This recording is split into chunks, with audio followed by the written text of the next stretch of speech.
Good afternoon, everybody. This is Dave Croft, and welcome to the 52 Qs podcast, where each week we are taking a deep dive into the world of production and library music. Whether you are brand new to the industry or, I don't know, maybe you're already seeing a ton of placements, I promise you, either way, you are in the right place.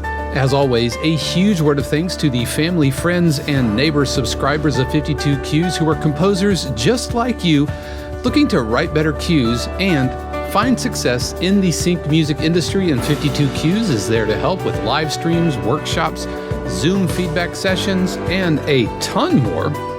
If you want to learn more about how you can join us over at 52 Qs, head over to 52qs.com. We would love to have you. Subscriptions, well, it's free to join, but subscription tiers start at around $4 a month. And it is so good to be with you today. We are live for another special Q&A episode, and we've got folks already hanging out in the chat room. We've got Shane. What's good, Shane? We have Mrs. 52 Qs in the house, Casey. What is good, Casey? What's happening, Nathan? Good to see you, and hello to you from sunny Orlando to sunny Ottawa. Corey D, what is good, man? Really good to see you. What is good, Gregory? Oh, and so we're going to be going for about the next hour or so, and we are answering your questions about the sync and production music industry.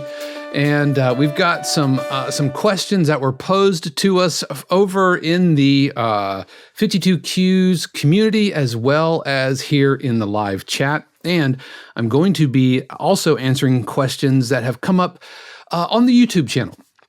Comments that were left on the YouTube channel that maybe I haven't answered, but I thought it'd be a good idea to maybe go back and answer some of those. But first, I am so excited to play the submissions for our recent Composer Quest, which was kind of like Christmas in July, but it wasn't just Christmas, because I don't know if you've noticed, or maybe you haven't thought about it, but you know, Christmas isn't the only holiday happening in the wintertime in December, and so we have a Composer Quest dedicated to Christmas, to Hanukkah, to New Year's. It's called A Whole New Light, and we had some submissions, and we're going to be playing 3 submissions today, one from George, one from Terry, and one from Nathan.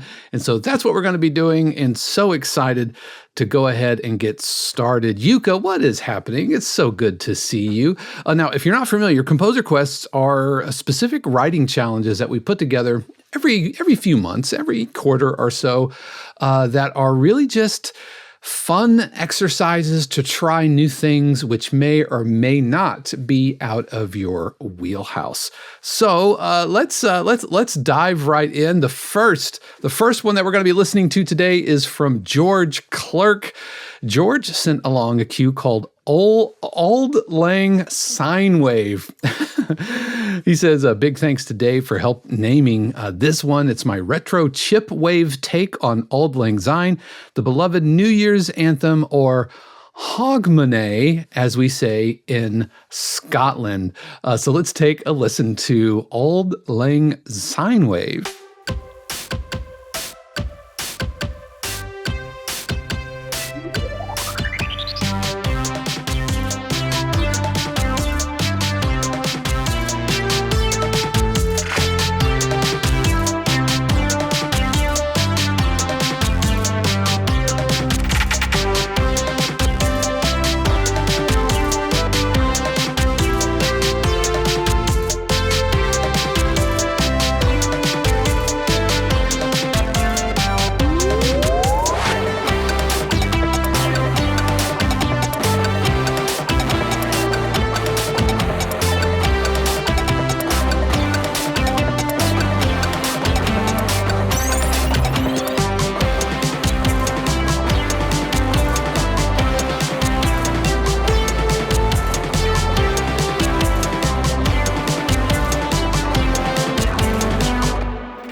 All right, that was Auld Lang Sinewave from George Clerk. Yeah, we got some folks in the chat.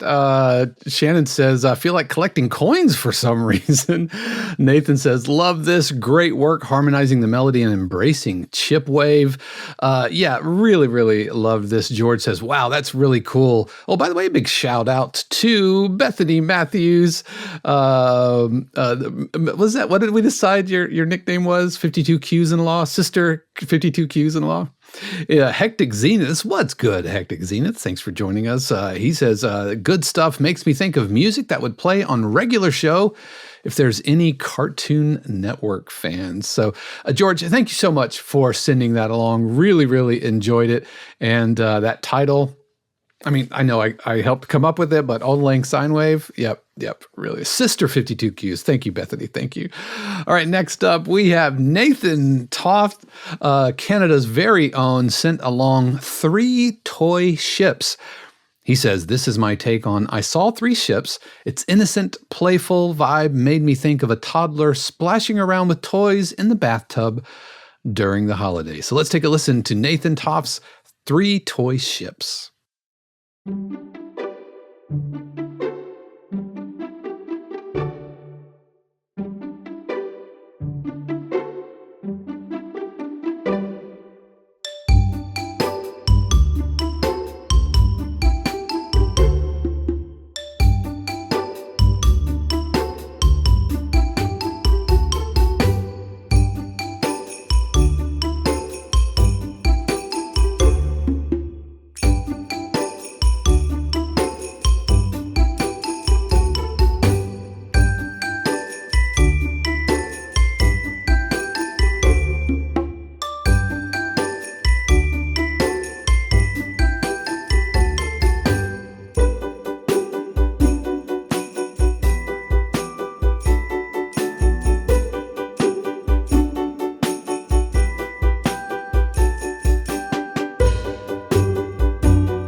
That was 3 toy ships from Nathan Toft. Nathan, thank you so much for submitting that up to the Composer Quest. Yeah, really cute and playful. And I think as far as a toddler splashing around with their Christmas toys, I think you did a stellar job. Gregory says, nice instrumentation and lightness to this one. Mrs. 52Q says, this makes me smile. Me too. Really fantastic job, Nathan. Thank you so much for sending that along. Oh, we want to say, hey, as always, to Ms. Juju Beats. Just got our Wi-Fi back up and running, and after a stretch without cell service, reconnected and easing back into the network. You had a wave of Wi-Fi vandalism here in LA. What exactly is Wi-Fi vandalism? I haven't heard of that before. I know like folks will name their Wi-Fi network like FBI surveillance van, things like that. Anyway, she went on to say, great to be back, and I'm looking forward to catching up and diving back in with the community. I have to say, Ms. Juju Beats, it's been pretty lonely in some of the live streams, without my Ms. Juju Beats fix. So really glad that you're back. Agreed, Mrs. 52's Q's. Really, really glad to have Ms. Juju Beats back. Yes. Jim, what's happening, Jim? Thanks for joining us. Jim says, very nice holiday track. All right. And finally, let's take a listen to Terry Bowen's submission for the Composer Quest. He submitted Joy to the Dreaming World. He said, I took the basic melody of Joy to the World and added delayed percussive elements with the festive flair layered over an ethereal synth bed to create an ambient, atmospheric version of the classic. I also built in space between melody phrases to soften the dynamics and let the track breathe. So let's take a listen to Joy to the Dreaming World.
That was Terry Bowen's Joy to the Dreaming World, getting his flowers there in the chat. Ms. Juju Beat says, just in time for the holiday spirit. Love it. Fabulous, very creative rendition of a holiday classic. Mrs. 52Q said, I totally hear this on the Christmas Light Fight, or whatever it's called. Yeah, I think that's the name of the show. Gregory says, it has a great ethereal vibe, great work. And Nathan says, always love the variations that are submitted for these composer quests. Terry, this is very well done. I could imagine a whole album of ambient, atmospheric holiday cues. Yeah, Terry, well done. And George and Nathan, thank you so much for sending all of those submissions. Really do appreciate you, and be on the lookout for our next composer quest, which is going to be teeing up here in the next couple of months. And Mrs. 52Qs, I'm not sure if we have. I'm not sure. We've been brainstorming some ideas, and so we will let you know when that goes live. So thank you so much for everybody who submitted cues for that. All right. So we do have a couple of questions that I want to go over here. We've got some from the community, and also if you are watching live, you could submit that there in the YouTube chat. That would be fantastic. And like I said, I have some questions that have popped up in the comments. So first, let's start one with Reed. He has some deliverable questions. He said, for the effects like whoosh, transition, cymbal crashes, etc., those aren't considered either pitched or non-pitched percussion, so they would be muted out for a drums only or bass and drums only stem, right? And if so, would such effects be included in a perc only stem? I'm just trying to understand when these types of sounds would be included in only stems besides SFX only or SFX and stems. Yeah, that's a really interesting question, and my take on it is that if it is a sound that is either non-pitched and very transient, like it might be a clap or an impact that has a really clear top end or downbeat, then I'm trying to think of a more academic way to say, does it sound drummy or not? Then I will typically include that. Now, if it's just like a sonic boom that's more like just a sine wave blossoming, probably not. But if it's a big impact, then maybe. The other rule of thumb is if it's an effect that is made with a percussion instrument, so like bowed cymbals, then I would include them as percussion, even though it's functioning as a transitional effect. If it is a synth whoosh, noise, reverse noise or something like that, then I don't necessarily consider those percussion. But if it is drummy and or if it is made with a percussion instrument, then I will include those in the percussion only stem or the drums and bass only stem. All right, for his next question regarding deliverables and stems, for the no melody version, I have a main melody and a counter melody. So I assume both would be muted out for that stem. Yes, the answer to your question is yes, you would. Because remember, the no melody stem isn't just about removing the main motif. It's about removing melodic energy out of an alt mix or a minus mix so that dialogue can sit much more easily for the editor. And if we're leaving a counter melody in, then that could still trip things up and could still cause some problems when they are putting the show together. Now, what can sometimes happen is something that you didn't necessarily intend to be a melody will end up sounding kind of melodic once you start removing all of the other melodic components. Like if you have some arpeggiated lines or something like that, which is really there to support the harmonic motion, but you take the main melody and suddenly those single lines are going to step on dialogue. Now, you might be asking, well, how do you know what is a melody and what's not a melody and what's just harmonic support? My rule of thumb is if it is a single lined element, so not chords, but single lines that are playing notes other than the chord tones, then that's a really strong candidate for being considered melodic. So If we're just outlining chords, roots, thirds, fifths, or whatever, then you could probably go both ways. But as soon as you start including non-chord tones, passing tones, and chromatic notes that are connecting those chord tones, now it's really functioning in a melodic capacity. And at that point, then I would mute that out. His last question regarding stems and deliverables: a couple of the bass elements that hit around 300 to 400 hertz and below may also creep into higher ranges due to octave changes, pushing them above that bass range cap. Would we still include those bass elements in the bass and drums only and bass only stems? Another fantastic question.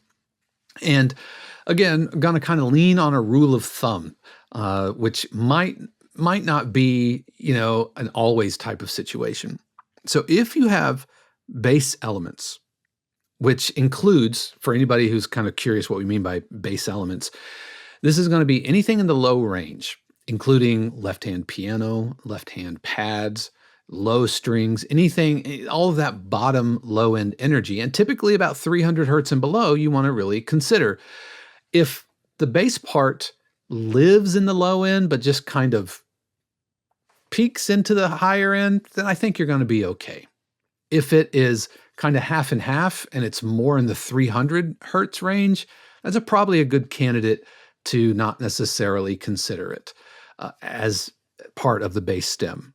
If it is living above the 300 but dips down, then that's an absolute, I wouldn't put that in my drums and bass or my bass only stem. Because remember, just like with the melody, the concept of the bass only stem or the bass and drums or bass and percussion only stem is to capture low end energy alongside rhythmic energy that gets used under dialogue that still needs some momentum. Okay, so just kind of play it by ear. And if it is a 300 to 400 hertz-ish, bass-ish sound, because 300 and 400 hertz is really getting into kind of low mids territory. It's like 60 and below, that is safely sub. 60 to 200, that is safely like bass. 200 to 400, that's that in-between liminal space between what could really be considered bass and what could be considered mids. So yeah, I would probably err on the side of caution and not include them. If your spidey sense is tingling and thinking, I don't think I need to include it, then probably that's a good idea. Good idea not to. Let's see. Gregory asked a question here in the chat. What is alternative licensing? I got an addendum in my inbox stating that for certain productions, a library wants an extra 10%. Has anyone else seen this kind of addendum lately? My guess is that they're working with production companies or TV shows or networks that are cutting into publishing share. And we see this more and more where like networks and streaming channels, they want a slice of the publishing. And so if they do that, then that publishing has to come from somewhere, and it is coming from the publisher share. And in order for the publishers to still be able to be in business, they have to recoup that. And so 99 times out of 100, they recoup it from the writer's share. And I have, and that's not an always a no situation. I have more than one deal that I have signed with libraries where I split my writer's share because the production company is cutting into their publisher share. And at that point, it's just, you just have to decide if that deal is still right for you. If it still makes sense. If it's a deal that's going to get you a lot of love, that's going to have consistent returns and for a long time, then yeah, it might be worth exploring. If it's like, hey, I've never heard of you and we want to sign you, and you get the feeling that they're signing anybody who's desperate enough to sign away their rights, then maybe not. For the deal that I have with one of my libraries, I've been with them now. That deal is now going on 5 or 6 years old, and it is easily my top producer. Top royalty generating. I mean, it's a slow build, but it's there. Yep, it's a slow build, but it is there. All right, let's see. Gregory, I hope that answered your question. Miss Juju Beats asks, please suggest TV shows, channels, programs that use the type of holiday cues that we write. Pardon me, I don't watch a lot of TV. I know I really should and will. Hallmark Channel, especially around Christmas time, ABC Family, that network. I think that's the network that shows those Christmas light fight type shows. Lifetime plays a lot of holiday movies like that, and so often they will use some production and library music. Now they also will hire a composer, but often the composer can't write everything, especially if they're deep into the score and everything. And like a Hallmark Christmas movie, they might need something that sounds like a jazzy, quirky version of Joy to the World or I Saw Three Ships or something that the bespoke composer doesn't have time to do, or maybe they don't have the chops to do it, especially if it's like jazz or something like that. Then they will reach into the production music library. Yep. But Hallmark Channel, ABC Family loves those. Lifetime uses a lot of those types of things. And ad agencies use them as well, because that's perfect for Christmas commercials. Yep. Yeah, you're very welcome. You're very welcome. Let's see. Jim says, I've had a library that took 25% of my publishing for one track, and it wasn't allowed in our contract, but they said it was necessary. As it turned out, the track's been one of my top earners. Okay, so they took 25% of your writer's share. Now, what's interesting, Jim, you said it wasn't allowed in our contract. What exactly does that mean? Like it's not stated that they were doing that in their contract, or yeah.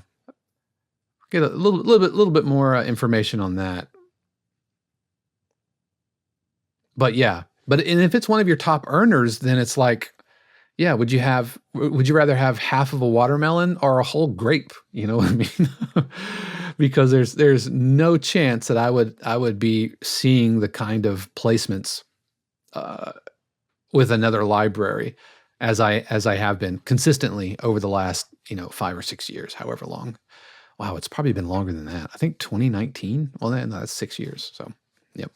So, Jim, while you answer that, quick question also from Jenny. Jenny says, I can't attend, but I have a question.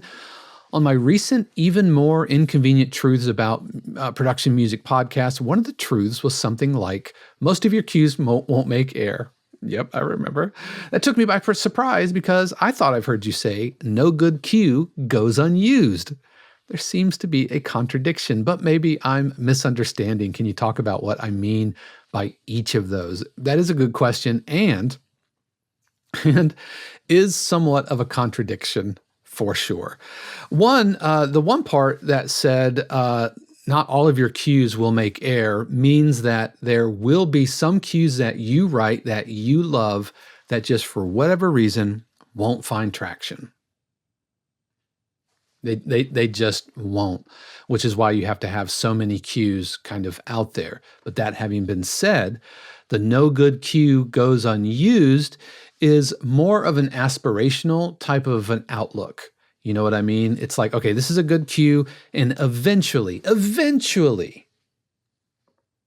it might find some love. Eventually. And that's what I almost have to believe that. You know what I mean? Otherwise, that feels super defeatist, I think. And I have had some cues that sat in the library for 5 years, for 7 years, and then suddenly, inexplicably, just pop up one day. I don't know. I have no idea why or how, but it's an aspirational, it's an outlook, it's a philosophy that keeps you writing. But the reality is that every single cue you write won't make air. You won't make air with everything you get published. But if it's good enough and if it stays in the catalog long enough, then your chances of getting placement go up exponentially year over year. Until eventually, hopefully, hopefully it finds some love. Got a couple of other questions coming in through the chat. Jim says the contract specified a straight 50-50 split. So yes, never mentioned they might take part of my writer's share. Oof. So you signed a contract for 50-50 and then they took 25% of your writer's share. So you were left with 75%. That's weird. I'm not going to lie. What was the explanation, Jim? What was the rationale? Why? I feel like there has to be some reason. It might be that, hey, this is the deal we have. We have this great opportunity to, I don't know, pitch to network television or whatever. And so would you be willing to do that? So yeah, Jim, that's a little unusual. Let's see. Casey asks, question, I was wondering if it would be safe to include a playlist of published music when pitching music. For instance, I feature 3 to 5 unpublished tracks and also include a playlist of published works, almost like a resume of your previous work. I wouldn't do that. I would put a link to my website and, my reel and my portfolio. But in the pitch email itself, libraries in general are not interested in what you have done, but nor are they interested in what you can do. They're interested in what do you have for me that I can publish. And so I think having those links, having a link up to your Reel Crafter or up to your website or whatever that point to some of the work that you've done, I think it's a fantastic idea. And you should absolutely do that and put, cover art and clips and all of that stuff. But they don't want to necessarily, it's like going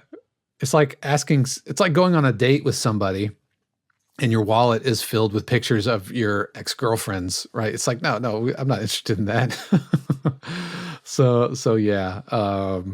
So I wouldn't do that. I wouldn't, in the actual pitch, overtly mention, hey, here's some other stuff that I've done. Yep. As opposed to pointing them to your reel and your website. We've got some follow-up from Jim. Jim says they only said that it was necessary with the network they were dealing with, so it appears the network was taking part of their publishing. Yep. At the time, I didn't argue with him, didn't want to burn bridges. I think that's a good play. And at that point, you have to decide if that's worth it to you. Again, it's never an automatic no for me.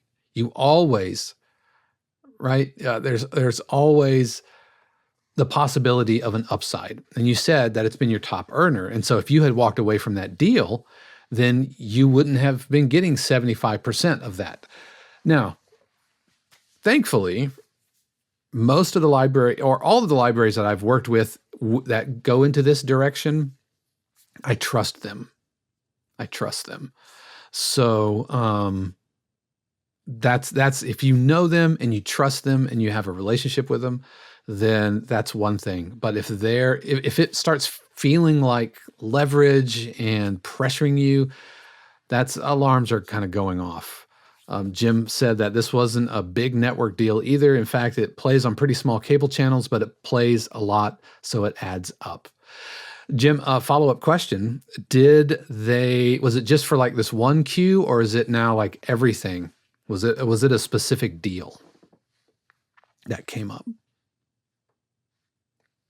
And I'll let you answer that while we take another question. This is from Chris, and Chris says, sorry, I can't make the live stream, but here's a question. I'm wondering about leveraging harmonic choices. Are there any styles of production music that would benefit from having the ending of a musical phrase within the song end on like a 4 or a 5 chord or anything unexpected, but still musical to give a sense of pause or uncertainty or a hanging? Obviously not the last phrase, which would end on the tonic. Thanks. No, I think ending or going into edit points with unresolved tension and unresolved harmonic motion, I think can be really, really good. And I was worried until you said there, and obviously not the last phrase, because the vast majority of the time, editors are going to want a solid tonic downbeat held out one chord, or a stinger that is reinforcing tonic, so that they can go to commercial or act out or go to the different scene or something like that. But if you have some edit points, then you can do some unresolved cadential harmonic motion that way. In fact, in one of the workshops we did on edit points, we kind of classified the different types of edit points, and one of them was a cliffhanger edit point where it doesn't actually resolve to the downbeat. You know, it's 1 and 2 and 3 and 4 and, right? Then we had downbeat but unresolved, so 1 and 2 and 3 and 4 chord. And then we had resolved, which resolved on the downbeat, resolved on tonic, created an edit point, and then continued on. And they each have their strengths. I would make sure that one of the, well, I don't want to say make sure. I would consider that if you have 2 edit points, then one could be an unresolved edit point and the other one should probably be resolved. That's not a hard, fast rule, but that's what I try to kind of go by. If you only have 1 edit point, then having an unresolved edit point, and that's the only one, might be a little tough. But it could work. It could work. That's definitely not a hard and fast rule for me. Yep. Let's see. Jim says, the fact is, I think that what they did was pretty shady. However, it still comes out favorable for me in the bottom line. Yeah. And this is where you just kind of, maybe you cut bait and start fishing somewhere else, you know, but you just have to take it deal by deal and see if it's worth it. And if it's not, then move on. Don't fuss about your cue. Don't try to get it back. Don't even send them an argument, you know, asking, you know, hey, I don't think this deal is fair. Just move on with your life. Write, submit, forget, repeat, and carry on. I think that's the way to go. Yep. And what's good, Rick? It's so good to see you. Thanks for joining us here on the live stream. Again, if you have any questions, you can drop them in the live stream there, and in the chat, you can literally ask me anything. And as long as it's not going to get me demonetized, I'll do my best to ask. All right, here is a question that came through the YouTubes, and this was on an older cue or an older vlog episode that I did on quick tips for working composers. And Alex Tucci asks, I have a question. How do you save your projects for a long term? For instance, you need to make some changes in a 10-year-old project. There is a possibility that some of the VST instruments won't work and you won't be able to play a whole project correctly. In that case, do you convert all MIDI tracks to an audio or just leave it as is? I have to be honest with you folks, this has very recently absolutely bitten me in the butt. And here's what's frustrating. I know better. I know better. Why am I not doing the things that I am telling you to do? Physician, heal thyself. Just putting the finishing touches on a pretty big curriculum rewrite over in the course that I'm teaching on production music over at Full Sail. And so in the several years since I first started teaching that class, I've been teaching that class 13 years. And in the last 13 years, I've amassed quite a few placements. And so instead of just grabbing random clips to show students, I'm grabbing clips of my music so that I can show them the sessions. For the most part, it's all pretty good. But when I start pulling clips from 2019, 2018, 2016, some of the sessions were broken because I didn't do the very thing that you said, which was bouncing to audio before you close the session. I'm looking at you flipping native instruments, Contact 5.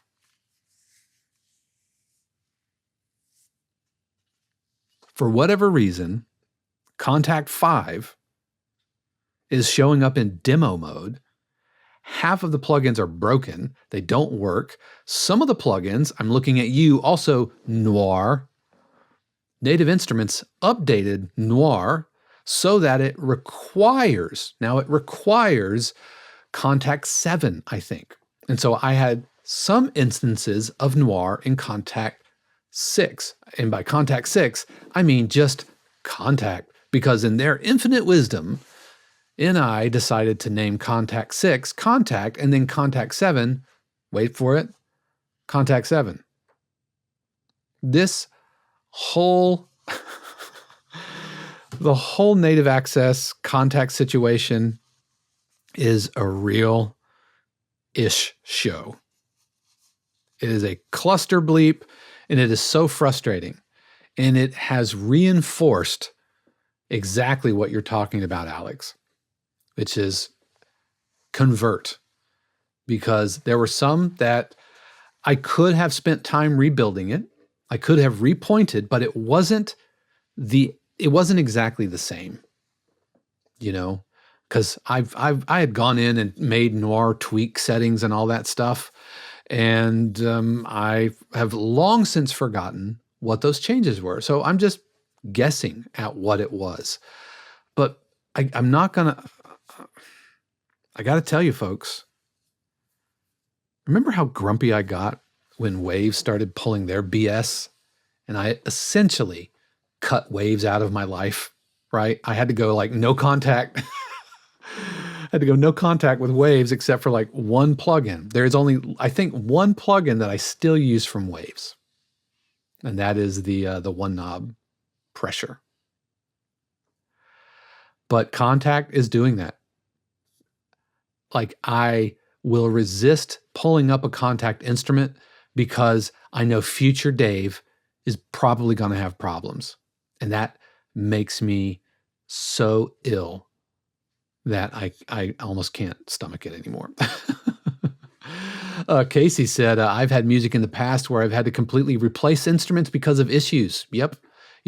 Oh, Jathan, what is good, my friend? It's so good to see you. Welcome. Hey, Mrs. 52Qs and I are going to be in LA at the PMC there in October. So Jathan, man, maybe you can maybe you can make the drive, and I could get to see your beautiful face in person, and you get to meet my lovely bride, and we can have some coffee. I would love that. And by the way, anybody, if you're watching this and you are going to be if you're in the LA area or at PMC, would love to chat and hang out, you know. And so yeah. Hectic says, bouncing everything to audio for every finished track seems like it would take way too much time. Doing stems, cut downs already takes a lot of time and space. I don't disagree. And it's kind of a pain in the butt, which is why I haven't been doing it. But man, I want to reach through time and space and smack Dave from 2018 across the head and say, come on, man. Do your diligence. Future you will thank you.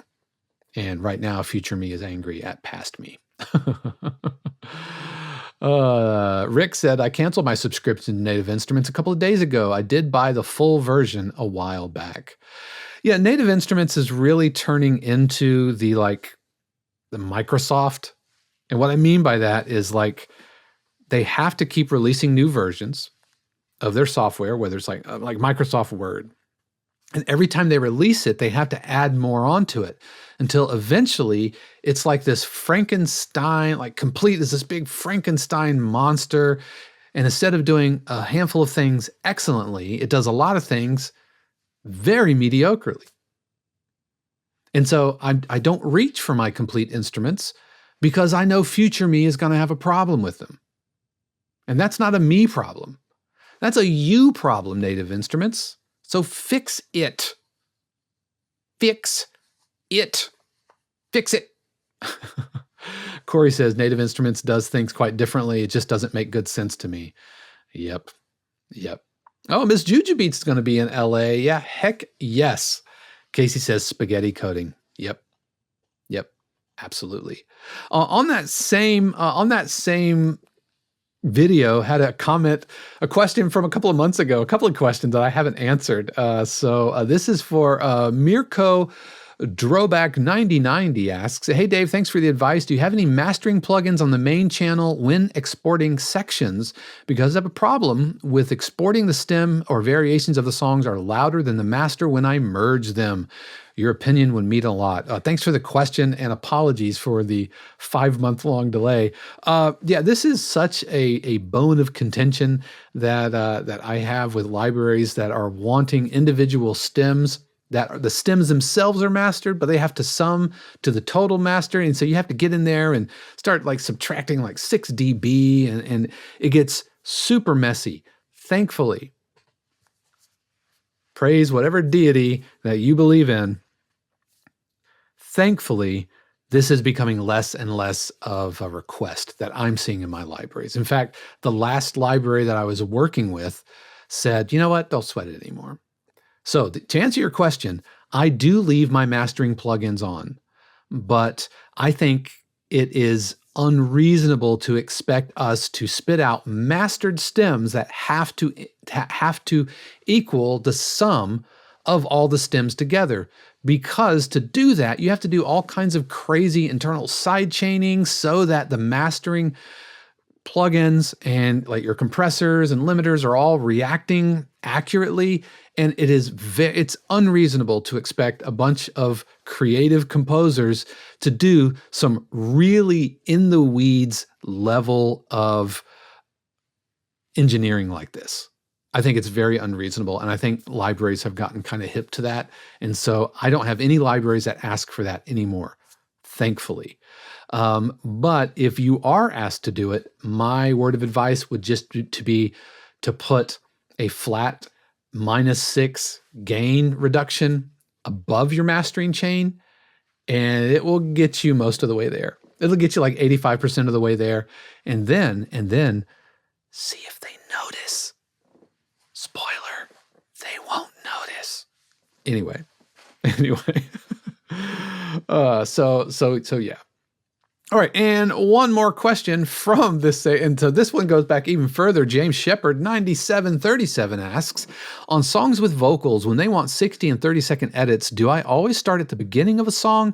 And what if 60-second ends on an awkward place of a song? Can I do a quick fade? To answer your last question first, no. 60 and 30-second edits need to sound like complete pieces of music, and you need to think of them as 60-second arrangements, not 60-second audio edits. And so you might have to, start on the hook or start on the chorus, or you might have to chop a verse in half or something like that, or you might have to do some kind of metric gymnastics to land in the certain time and make sure that the button hits on the very, very end downbeat. So yeah, think of them as rearrangements and what you're going to remove and kind of not compress, but you're going to pull things out, tighten things up, but think of them as rearrangements. And for you family and friends subscribers, I think I did a workshop on cut downs, and I have done a podcast episode on stems and cut downs. So James, thank you so much for that question.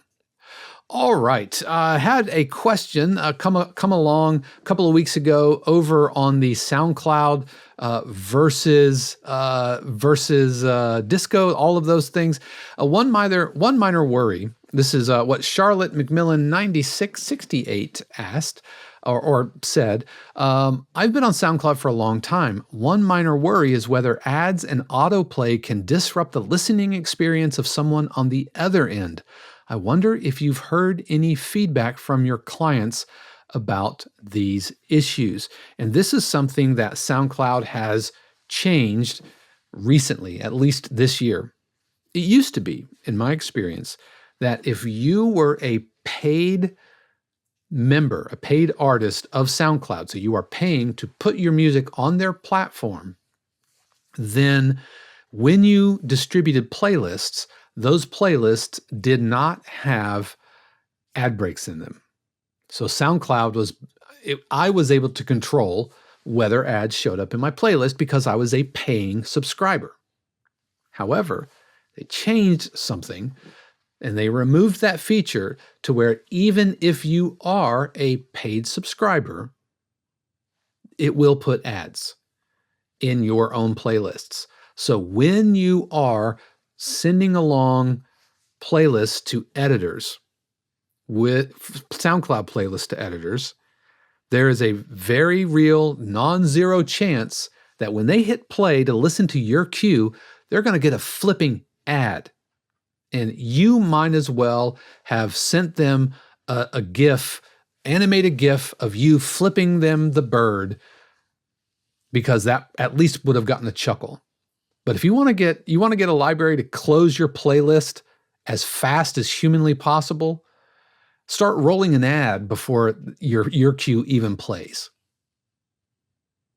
And this is the nail in the coffin for me, considering using SoundCloud to send to libraries.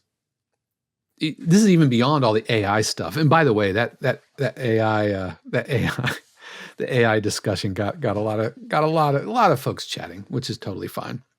Parenthetically, about AI, did you see that WeTransfer updated their terms of service? You know WeTransfer, right? You can, instead of using Dropbox or Google Drive, you could send WeTransfer links. Well, now they have updated their terms of service, even though they say they won't. We swear, pinky swear, cross our heart, hope to die. They have in their terms of service that they can scrape your data for the possibility of AI training.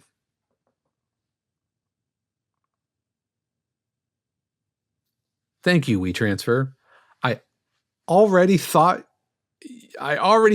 you are not that great, but thank you for confirming how I will never, and I mean ever, use your service. That is a hard no from me, dog.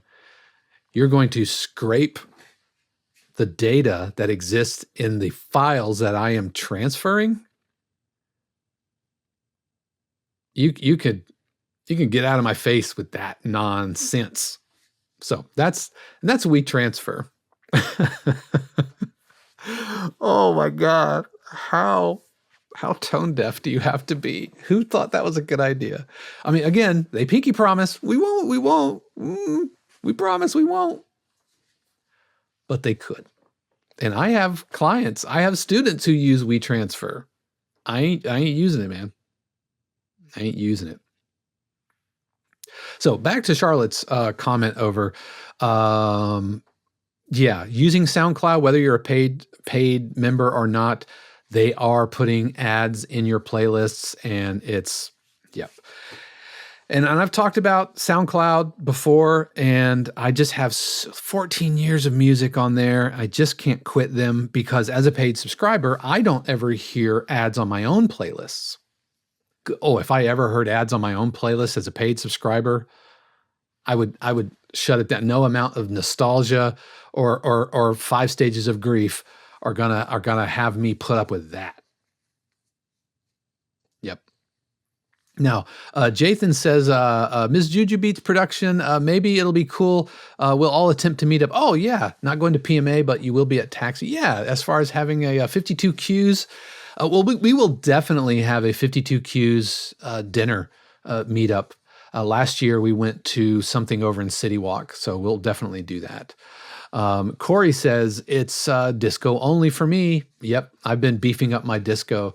Brandon says, I feel like it's going to get harder and harder to find online products that don't scrape for AI. Yeah.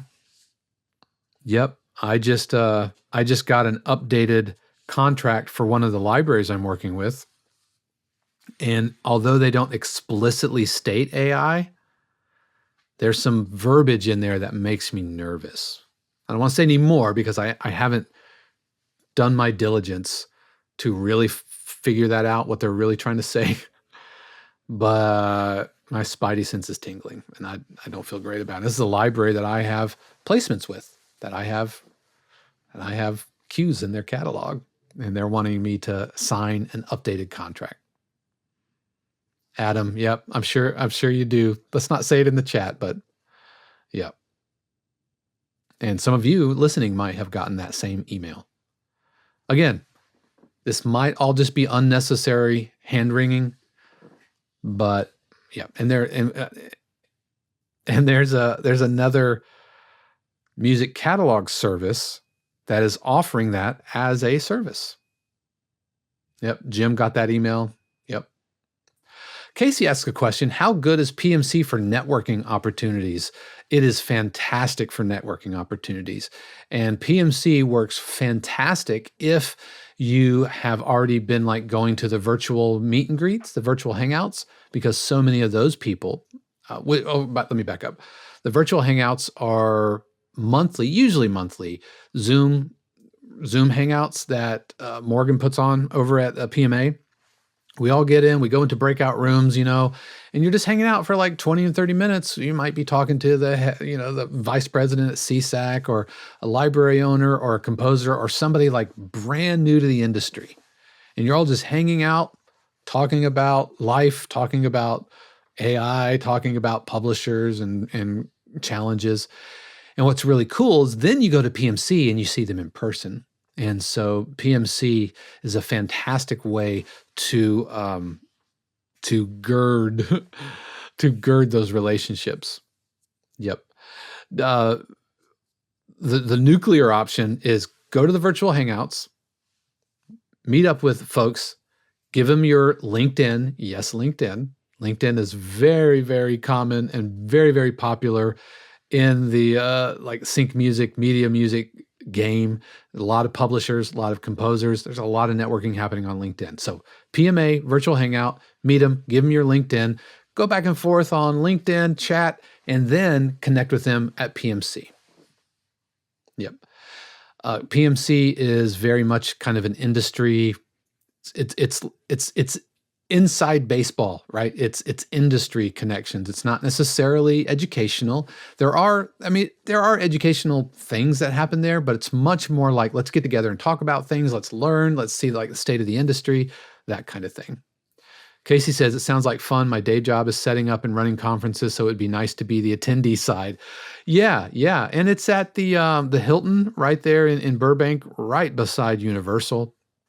And so I'm still not quite over my trauma of my flight back. Thankfully, Mrs. 52Qs is going to be there to talk me off the ledge. And we were probably flying into LAX and not into Burbank because Burbank Airport is just an absolute nightmare. All right. And then we had one other final question, and this came up in the 5 Failures episode from a couple of days ago or a couple of weeks ago. And Royalty Free Music Collective 8662 says, people leave their computers on 24/7? ?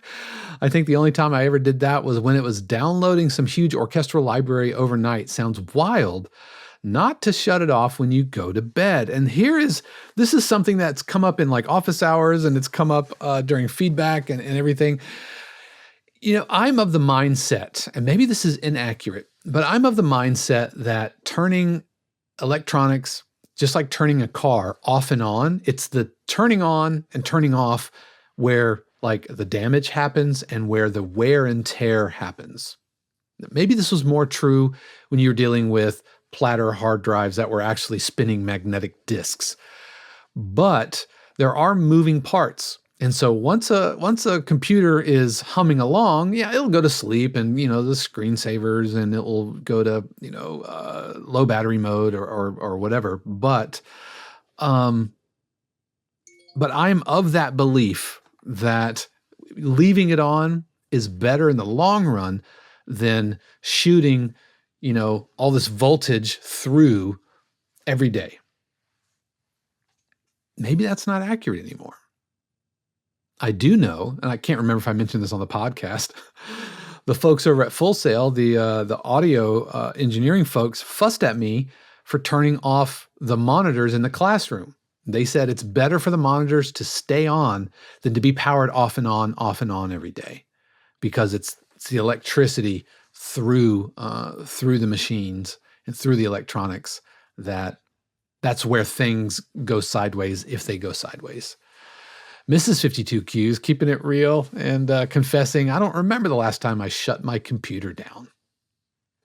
So I think the midpoint is, how about shutting your computer down on the weekends? If I know I'm not going to be up here for the week, and I'm not.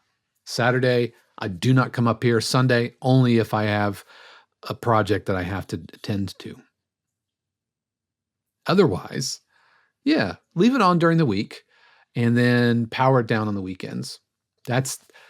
And you tell me, listeners and viewers, am I totally off base? Is this old thought processes? Is this old way of thinking? Is this not applicable anymore? Does it not matter like it used to when we were pushing electricity through transistors, and that kind of thing? I don't know. Casey says, I shut down my system every day. I used to work for Apple support, and 90% of the Macs that had issues were the ones that had stayed on constantly. Hectic says, I shut down if I'm not going to be using it for more than 48 hours. Shannon says, I do put mine to sleep.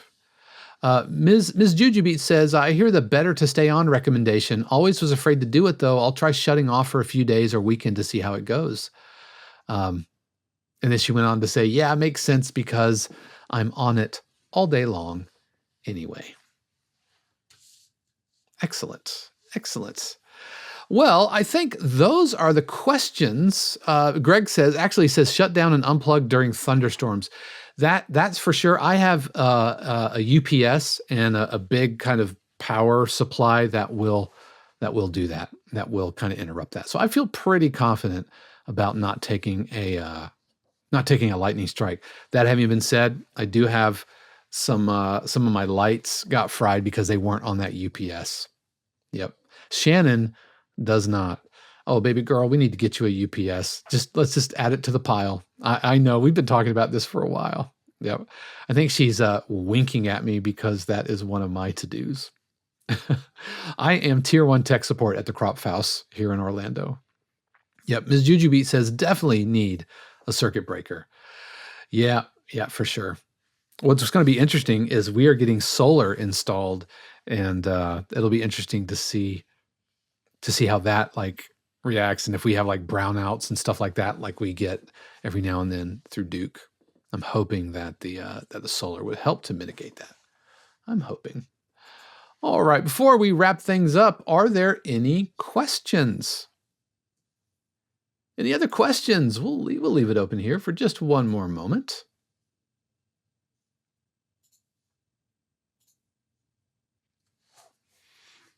Casey says, hopefully the sun stays on for you. Yeah.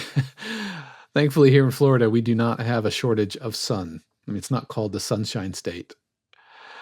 Ms. Jujubeat says, just wanted to say I really missed hang out with you on the live stream and the talk with Shannon. Your message meant so much.